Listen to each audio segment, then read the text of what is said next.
უფალო ღმერთო ჩვენო, აცხოვნე ერი შენი და აკურთხე სამკვიდრებელი შენი. სავსებაი ეკლესიისა შენისა დაიცევ.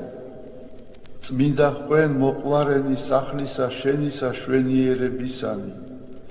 შენი გინი ნაცვლად ადიდენ ღვთაებრივითა ძალითა შენითა და ნუ დამიტევებ ჩვენ მოსავთა შენდამი.